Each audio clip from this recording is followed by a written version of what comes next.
أعوذ بالله من الشيطان الرجيم. بسم الله الرحمن الرحيم. ثم بعثنا من بعدهم موسى بآياتنا إلى فرعون وملئه فظلموا بها فانظر كيف كان عاقبة المفسدين. وقال موسى يا فرعون إني رسول من رب العالمين حقيق على ألا أقول على الله إلا الحق قد جئتكم ببينة من ربكم فأرسل معي بني إسرائيل. صدق الله العظيم. ثم بعثنا من بعدهم موسیٰ بآیاتنا، پھر ہم نے بھیجا ان سب کے بعد موسیٰ علیہ السلام کو اپنی نشانیاں دے کر الی فرعون وملئہ، فرعون اور اس کے سرداروں کی طرف، فظلموا بہا، چنانچہ انہوں نے ظلم کیا، انہوں نے ناقدری کی، فانظر کیف کان عاقبۃ المفسدین، تو دیکھ لو کہ کیسا انجام ہوا فساد مچانے والوں کا۔ وقال موسیٰ یا فرعون، اور کہا موسیٰ علیہ السلام نے اے فرعون، انی رسول من رب العالمین،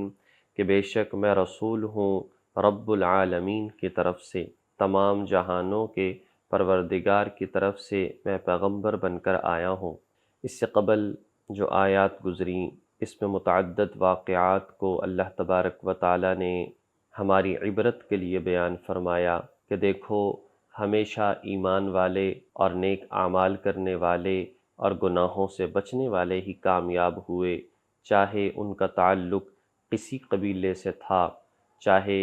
ان کا تعلق نبی کے خاندان سے تھا یا نہیں تھا، اور وہ لوگ کہ جن کی زندگی میں ایمان اور اعمال صالحہ نہیں، چاہے وہ مال و دولت، عہدے، وزارتوں، حکومتوں، طاقت، کثرت، نبی سے تعلق، خاندان کے اعتبار سے چاہے زندگی میں تھا، لیکن اگر ایمان اور عمل صالح نہیں، گناہوں سے، کفر سے بچنا نہیں، شرک سے بچنا نہیں، تو کامیابی کبھی بھی نہیں مل سکتی۔ یہی اللہ تبارک و تعالیٰ کا قانون ہے۔ اب یہاں سے حضرت موسیٰ علیہ السلام کا تذکرہ شروع ہو رہا ہے، اور وہ تقریباً اس آیت نمبر 103 سے آیت نمبر 162 تک حضرت موسیٰ علیہ السلام کے متعدد واقعات بیان کیے جائیں گے، جس میں حضرت موسیٰ علیہ السلام کا فرعون سے گفتگو کرنا اور فرعون کا غرق ہونا، اسی طرح تورات کا موسیٰ علیہ السلام کو ملنا، ان ساری باتوں کا تذکرہ ان آیات کے اندر آئے گا۔ دراصل بات یہ تھی کہ جو سرزمین عرب ہے تو یہاں پر رہنے والے 5 طرح کے لوگ تھے۔ ایک تو یہاں پر مشرکین رہا کرتے تھے، ان کی تعداد سب سے زیادہ تھی، اور پھر اسی طریقے سے یہود رہا کرتے تھے، جو یہودی تھے وہ مشرکین سے کم تھے۔ اس کے بعد تیسرے نمبر پر عیسائیوں کی تعداد تھی، اور چوتھے نمبر پر صابی جو کہ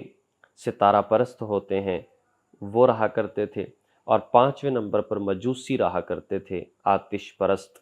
تو یہ لوگ زیادہ تعداد میں یہاں پر پائے جاتے تھے۔ تو جس وقت میں مشرکین جب یہودیوں کی مجلسیں ہوتیں، وہاں پر وہ حضرت موسیٰ علیہ السلام فرعون کا ذکر کرتے، قصہ بیان کرتے، تو مشرکین بھی شامل ہوا کرتے تھے۔ تو اس اعتبار سے بہت ساری باتیں مشرکین کے پاس تھیں جو کہ سنی سنائی تھیں، اور اسی طرح سے یہودی بھی ان باتوں کو بیان کیا کرتے تھے جس میں بہت ساری باتیں غلط ملط شامل کر دی گئی تھیں۔ اس اعتبار سے جگہ جگہ قرآن کریم میں بلکہ سب سے زیادہ مقامات پر موسیٰ علیہ السلام، فرعون، بنی اسرائیلیوں کا تذکرہ آیا ہے، جہاں ضرورت پیش آئی تاکہ یہ بات بھی معلوم ہو کہ اصل قصہ کیا تھا، اور تاکہ عبرت بھی حاصل ہو، چونکہ اس میں عبرت کا بڑا سامان ہے کہ ایک طرف بے یار و مددگار موسیٰ علیہ السلام کے والدہ نے ویسے ہی ان کو جو ہے پانی کے حوالے کر دیا پیدا ہوتے ہی، دوسری طرف اتنا بڑا بادشاہ جو اپنے آپ کو خدا کہنے والا، اور اللہ پاک نے کیسے انجام دکھایا کہ کس کی کامیابی ہوئی اور آخر کار کس کی ناکامی ہوئی، اور آج تک لوگوں کے لیے مصر کے عجائب گھر میں اس کی ڈیڈ باڈی جو ہے وہ عبرت کا سامان بنی ہوئی ہے۔ تو اللہ تبارک و تعالیٰ نے یہاں پر بیان فرمایا کہ ہم نے موسیٰ علیہ السلام کو جو ہے اپنی نشانیاں دے کر فرعون اور اس کے سرداروں کی طرف بھیجا۔ دراصل موسیٰ علیہ السلام حضرت یعقوب علیہ السلام کی چوتھی پشت میں سے ہیں۔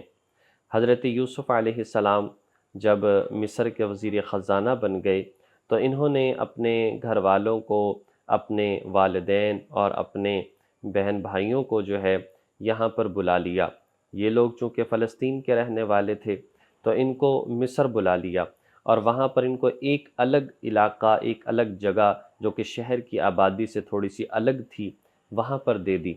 وہیں پر یہ لوگ رہتے رہے اور بڑے اچھے انداز سے رہتے رہے، لیکن جوں جوں یہ زمانہ گزرتا چلا گیا اور بادشاہ بدلتے چلے گئے، اس طریقے سے اس قوم پر کچھ نہ کچھ سختیاں آتی چلی گئیں، ان بنی اسرائیلیوں پر اور یوسف علیہ السلام کے اس خاندان پر کچھ نہ کچھ سختیاں آتی چلی گئیں،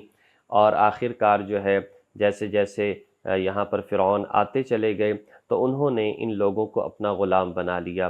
یہ بات یاد رکھنی چاہیے کہ فرعون جو ہے وہ مصر کے بادشاہ کا لقب تھا، یہ اس کا نام نہیں تھا۔ اس کے نام کے حوالے سے دو طرح کی تاریخ میں باتیں ملتی ہیں۔ ایک یہ ہے کہ اس کا نام ولید بن مصعب تھا۔ یہ بات ذرا آج کل کی جو جدید تحقیق ہے اس کے مطابق اس کا نام من فتاح ملتا ہے، میم نون فے تے الف ہے، من فتاح اس کا نام ملتا ہے۔ باقی اس کا لقب تھا فرعون کا، جو بھی مصر کا بادشاہ ہوتا تھا اس کو فرعون کہا جاتا تھا، جیسا کہ روم کے بادشاہ کا لقب قیصر ہوتا تھا چاہے نام کچھ بھی ہو،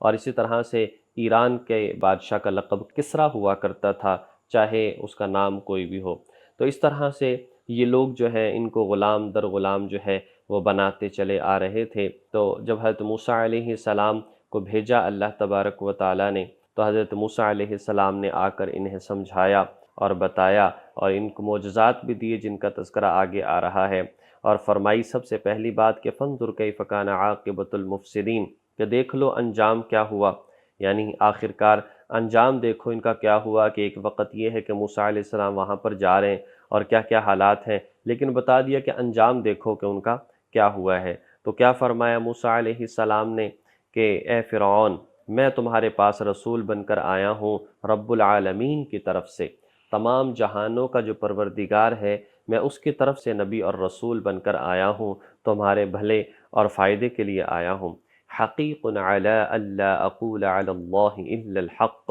میرے اوپر لازم ہے، میرے اوپر حق ہے یہ کہ میں کوئی بھی اللہ تعالیٰ کے بارے میں ایسی بات نہ کہوں الا الحق، جو حق کے سوا ہو، جو حق کے علاوہ ہو، جو غلط ہو۔ میرے اوپر یہ لازم ہے کہ میں ہمیشہ سچی اور حق پر مشتمل بات کروں اللہ تعالیٰ کی ذات کے بارے میں۔ قد جئتکم ببینۃ من ربکم، بے شک میں تمہارے پاس آیا ہوں ببینۃ،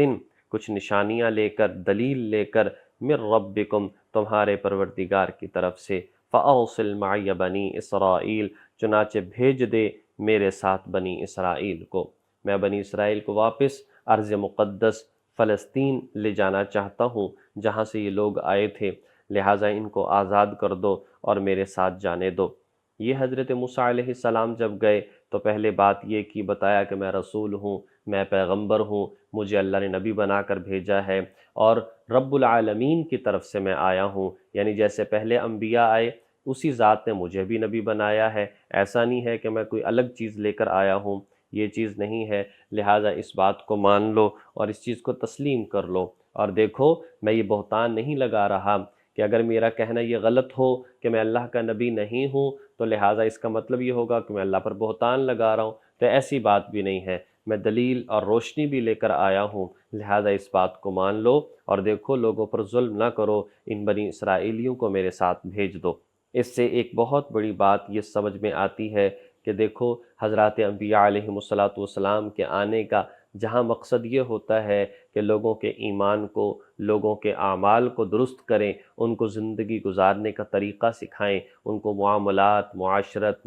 عبادات، یہ ساری کی ساری چیزیں سکھائیں، وہاں پر حضرات انبیاء کے آنے کا ایک مقصد یہ ہوتا ہے کہ کوئی قوم اگر مظلوم زندگی گزار رہی ہے، کسی کی قید میں ہے، تو ان کو رہا کروانا اور ان کے لیے کوشش کرنا، یہ بھی نبی کے آنے کے مقاصد میں سے ہے۔ جیسا کہ موسیٰ علیہ السلام نے کہا کہ میں ان کو آزاد کروانے کے لیے آیا ہوں، انہیں میرے ساتھ بھیج دو۔ ہر حوالے سے کوشش کی، بات بھی کی ہے، پیار سے بھی کی ہے، اور اس کے بعد جو ہے نشانیاں بھی دکھائی ہیں، دلائل کے ساتھ بھی بات کی ہے، اور آخر کار اللہ پاک کی مدد سے جو ہے پھر غصہ بھی کیا، اور آخر کار فرعون جو ہے وہ نیست و نابود ہوا، اور اللہ تبارک و تعالیٰ نے حق والوں کو ترقی عطا فرمائی اور کامیابی عطا فرمائی۔ اس لیے آج دنیا میں کتنے بیچارے مسلمان ہیں، خصوصاً کشمیر والے ہیں، جو غیروں کی قید میں ہیں ایک طرح سے۔ اسی طرح سے دیکھا جائے فلسطین والے ہیں، بیچارے غیروں کی قید میں ہیں ایک طرح سے، اسرائیل والے ظلم کرتے چلے جا رہے ہیں، اور اسی طرح سے دنیا میں اور جہاں کہیں بھی بیچارے مسلمان جو ہے وہ غیروں کی جیلوں کے اندر بے گناہ موجود ہیں، اور اس طرح سے معاملات ہیں، تو اس میں بھرپور انداز سے ہم انبیاء کے نام لیوا ہیں، سب سے بڑھ کر حضور کے نام لیوا ہیں، جن کی حدیث مبارکہ کا مفہوم یہ ہے کہ اگر ایک مسلمان دنیا کے کسی کونے میں غیر کی قید کے اندر موجود ہے، بے گناہ ہے، اس کو رہا کروانا تمام مسلمانوں کی ذمہ داری ہے، ورنہ پکڑ ہو سکتی ہے۔ اس لیے فرمایا ایک انسان کو بچانا ساری انسانیت کو بچانا ہے، تو اس کے لیے ہمیں کوشاں رہنا چاہیے۔ کم از کم ہم دعائیں کر سکتے ہیں مظلوموں کے لیے، اگر کہیں پر کوشش ہو رہی ہو اس کوشش میں حصہ لے سکتے ہیں، فنڈنگ ہو رہی ہو اس فنڈنگ میں حصہ لے سکتے ہیں۔ ہمیں کم از کم جو ہے یہ کام کرنا چاہیے، اور جو ظالم ہیں کم از کم ان کی مصنوعات سے بائیکاٹ کر کے ہم جو ہے ان مظلوموں کا ساتھ دے سکتے ہیں، اور اپنی ذمہ داری کو کسی نہ کسی انداز میں پورا کرنے کی کوشش کر سکتے ہیں۔ ہمیں ان باتوں کو دیکھنا چاہیے، جتنے ہم مکلف ہیں اس سے لازمی طور پر ہم سے سوال کیا جائے گا، تو ہمیں اپنے دلی اعتبار سے مطمئن رہنا چاہیے کہ ہم جو کام کر رہے ہیں وہ یقیناً ہماری طاقت کے اندر تھا، اور ہم نے اس کے کرنے میں کوئی کسر نہیں چھوڑی۔ اللہ تبارک و تعالی ہمیں ان باتوں کو سمجھ کر عمل کرنے کی توفیق نصیب فرمائے۔ وآخر دعوانا ان الحمد للہ رب العالمین۔